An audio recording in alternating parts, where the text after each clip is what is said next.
আসসালামু আলাইকুম। ঢাকা থেকে ঐশী বলছি। ঐশীস ওয়ার্ল্ডে আরও একবার স্বাগত জানাচ্ছি।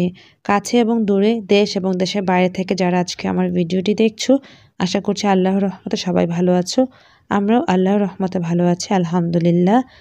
তো আজকে আমি রাতেই হঠাৎ মনে হচ্ছিল, যেহেতু চিকেন ফ্রাই করছি, মানে এমনি ভেজে নিচ্ছি অলিভ অয়েলে আদনানের অফিসে দেওয়ার জন্য। তো এখান থেকে একটা ব্লগ শুরু করি।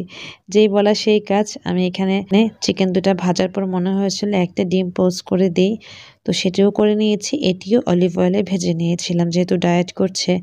তো তারপর যেটি হয়েছে, শসা একটি কেটে দিয়েছি। এখানে একটি মিডিয়াম সাইজের শসা নিয়ে নিয়েছি। আর এখানে কিছু খাবার দিব, সেটি তোমাদের সাথে শেয়ার করছি। তো যেহেতু ও কন্টিনিউ করছে এখনও ডায়েট, তো আমাকে ওভাবে করেই রেডি করতে হচ্ছে। পটল এরকম ছিলা ছিল, তো আমি ভাবলাম যে সাইড থেকে এটাও একটু ভেজে নিই। আর পটল ভাজি খেতে কিন্তু ভালো লাগে দুপুরের সময়। তো সাথে দেখতেই পাচ্ছ একদম তেল ছাড়া, অনেক অল্প তেলে বারবিকিউ স্টাইলের পটল ভাজিও করে নিলাম, আর চিকেন ফ্রাইটাও করে নিলাম। হয়ে গিয়েছে আমার চিকেন ফ্রাই, তুলে নিচ্ছি। পটলটাও হয়ে যাচ্ছিল, পটলটাও তুলে নিয়েছি। তো এভাবে করে আমি চেষ্টা করে যাচ্ছি সব সময় ওকে ডায়েট করানোর। জানি না কতদিন পারবো বা আদৌ হবে কিনা, বাট তোমরা সবাই দোয়া করো আমরা যাতে সাকসেসফুল হতে পারি। কিছু বাদাম দিয়ে দিয়েছি, আর পটলগুলো এই মুহূর্তে হয়ে গিয়েছে। পটলগুলো এক সাইড করে রেখে দিয়েছি চিকেনের পাশে। আজকে আমরা শর্মিয়াপুর বাসায় গিয়েছিলাম, বাবা মা আমি আদনান। তো ওখানে ডিনার করা হয়েছে, বাট ভিডিও করা হয়নি। তো শর্মিয়াপু খিচুড়ির সাথে গরুর মাংস একসাথে করে রান্না করেছিল, খুব মজা হয়েছিল। তো সবাই আমরা ডিনার করে বাসায় এসেছিলাম। তারপর আদনান বলল ওকে স্যান্ডউইচ করে দেওয়ার জন্য। তো ওকে আমি এরকম স্যান্ডউইচ করে দিয়েছি। আর আমি প্রথমে একটু রাগ করেছিলাম যে যেহেতু ডায়েট করছো, তো আজকে আমি দিব না। কিন্তু ওর মন খারাপ হয়ে গিয়েছিল, মন খারাপ হয়ে গিয়ে সে ঘুমিয়ে গিয়েছিল। প্রথমে স্যান্ডউইচ খেতে চেয়েছিল, পরে নুডলস খেতে চেয়েছিল। নুডলসটা ফ্রিজে করা ছিল, যার কারণে রান্না করতে হয়নি। আর স্যান্ডউইচটা আমি ইনস্ট্যান্ট এখন বানিয়ে দিয়েছি। আমি এই মুহূর্তে ভিডিও করিনি, আমি কিছুটা ছবি তুলেছিলাম, ভাবলাম এই ছবিগুলো অ্যাড করে ফেলি। তো দেখতে পাচ্ছ ও রাগ করে ঘুমিয়ে গিয়েছিল। যেহেতু ওকে আমি ডায়েট করাচ্ছি, আমি আসলে ওকে খাওয়াতে খুব পছন্দ করি, কিন্তু ডায়েটের কারণে আমি ওকে নিষেধ করেছিলাম। বাট ও রাগ করে ঘুমিয়ে যাওয়াতে আমারও খুব খারাপ লাগছিল। আমি যেটি করেছি যে সাথে সাথে ওকে স্যান্ডউইচ বানিয়ে উঠিয়ে খাওয়াই দিয়েছিলাম। এতে ও অনেক হ্যাপি হয়েছে এবং বলছিল খুব মজা হয়েছে, মুখে নাকি স্বাদ লেগে আছে। ওর স্যান্ডউইচ অনেক পছন্দ। যাই হোক, এভাবে করে রাতটা কাটিয়ে নেওয়ার পরে সকালের দিকে দেখলাম ফারিসা, নামান, মেজো ভাই এসেছে ওল্ড টাউন থেকে। তো আজকে সারাদিন আমাদের সাথে থাকবে ফারিসা এবং নামান। তো ওদের সাথে আমি ড্রয়িং রুমে গল্প করছিলাম, আর টিভি ছাড়া আছে, ওরা টিভি দেখছিল। আজকে যেহেতু ফ্রাইডে, তো ওরা এই ফ্রাইডের কারণে মানে অফ ডেতে এসেছে।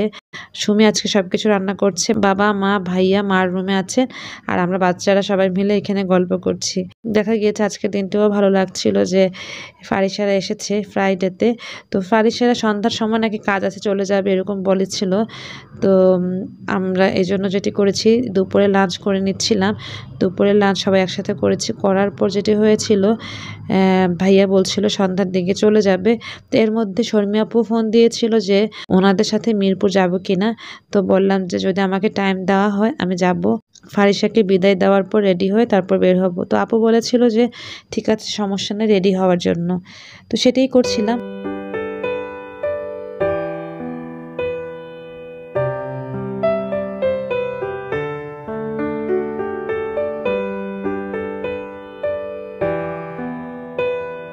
লাঞ্চ সবাই একসাথে করেছি অনেক দিন পর। তারপর ড্রয়িং রুম এসেছি।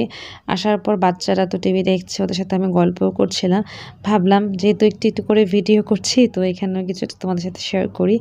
আর বাবাও এসে জয়েন হয়েছে বাচ্চাদের সাথে, আর খুব দুষ্টুমি করছিল নামান বাবার সাথে।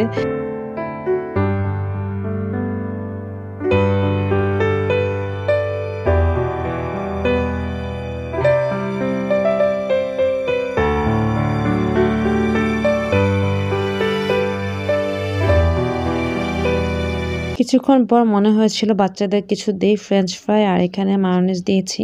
তো নামান নাকি পছন্দ করে না, ও খায়নি। ভাইয়াকে চা দিয়েছি, ফারিসাকেও চা দিয়েছি। ওরাও বের হয়ে গিয়েছে, আমিও আপুদের সাথে বের হয়ে গিয়েছি। মিরপুর যাচ্ছি। আপুর আম্মু, উনি, ভাইয়া, পিন্টু ভাই, আমি, বাচ্চারা। তো মিরপুর যাচ্ছি, আর আজকে যাচ্ছি হচ্ছে গিয়ে শর্মি আপুর খালার বাসায়। আর আমাকে যাওয়ার পর আইসক্রিম দিয়েছে, অনেকগুলো আইসক্রিম দিয়েছে। আমি একা শেষ করতে পারছিলাম না, অনেক কষ্ট হয়েছিল আইসক্রিমটুকু শেষ করতে। তারপরও খেতে হয়েছে। তারপর যেটি হয়েছিল নাস্তা, সন্ধ্যার নাস্তার জন্য অনেক কিছুই ছিল, যদিও সব কিছু আর ভিডিওতে ওরকম করিনি। আন্টি খুব মজার পিঠা বানিয়েছে, চিতই পিঠা। আর এখানে চিকেন প্যাটিস আছে, বন আছে, আর এটাও এক টাইপের প্যাটিস টাইপের আর কি। তো এরকম আয়োজন করেছে সন্ধ্যার সাথে, আরও বিস্কিট টিস্কিটও ছিল, তো ওগুলার ভিডিও করা হয়নি। যাই হোক, আজকে আন্টিরা খুব মজা করে পিঠাগুলি বানিয়েছে চিকেন দিয়ে। আমরা সবাই পিঠা খেয়ে নিয়েছিলাম। আর পিঠাগুলো তোমরা দেখতে পাচ্ছ মাঝখানে ছিদ্র ছিদ্র হয়েছে। এরকম ছিদ্র ছিদ্র হলে এই পিঠাগুলি দুধে ভিজিয়ে খেতেও কিন্তু ভালো লাগে। তো সেটিও আন্টিরা করে নিয়েছিল, সেটিও লাস্টে আমাদের ডেজার্ট হিসেবে দিয়েছিল। তো হঠাৎ মনে হয়েছিল রান্নাঘরে এসে একটু তোমাদের দেখাই কি সুন্দর করে আন্টি পিঠা বানাচ্ছে। আর আমরাও খেয়ে নিয়েছি এই যে চিকেন দিয়ে। ধন্যবাদ জানাচ্ছি, আন্টিরা খুব কষ্ট করে আমাদেরকে এরকম পিঠা, এরকম মাংস নাস্তা খাওয়ালো। আলহামদুলিল্লাহ, শুকরিয়া আল্লাহ রাব্বুল আলামিনের কাছে। অনেক দিন পর অনেকগুলো খেয়েছি। আর এটা হচ্ছে প্যাটিস টাইপের আরেকটি, এটা বিফ না যেন চিকেন দিয়ে করেছে, আমি একটু টুকরো টুকরো করে দিয়েছি। তো এভাবে সবাইকে আমরা সন্ধ্যার নাস্তা করে নিচ্ছিলাম। নাস্তা খাওয়ার পর আপু চা বানিয়ে দিয়েছে। তো চা খেয়ে আমরা গল্প আড্ডা করছিলাম, বাচ্চারাও খুব খেলছিল। তখন ডিনারের জন্য আবার রেডি করে ফেললো আন্টি। ডিনারে আন্টি খুব মজা করে বিরিয়ানি করেছে, সাথে আমি দেখতে পাচ্ছ 2টা পেঁয়াজ নিয়েছি, লেবু নিয়েছি, কাঁচামরিচ নিয়েছি, কারণ বিরিয়ানিতে আমার এগুলো না হলে তো হয়ই না। এভাবে আমি ডিনার শেষ করে নিয়েছি। তো আন্টি অনেক কষ্ট করেছে আজকে সারাদিন, এত কিছু রান্না বান্না করলো, খাওয়ালো। আসলে একটা জায়গায় গেলে সম্পূর্ণভাবে ভিডিও এরকম করা হচ্ছে না, কারণ খুব এক্সাইটেড থাকি। তারপর চেষ্টা করেছি তোমাদের সাথে শেয়ার করার জন্য।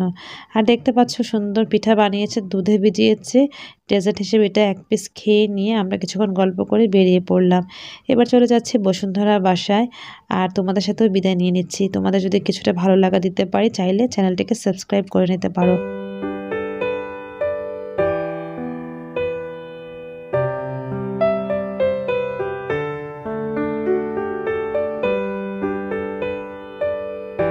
খুব সুন্দর লাগছে রাতের এই ওয়েদার। তো আজ এখানে বিদায় নিয়ে নিচ্ছি। আল্লাহ সবাইকে ভালো, সুস্থ এবং নিরাপদে রাখুক। আল্লাহ হাফিজ। আসসালামু আলাইকুম।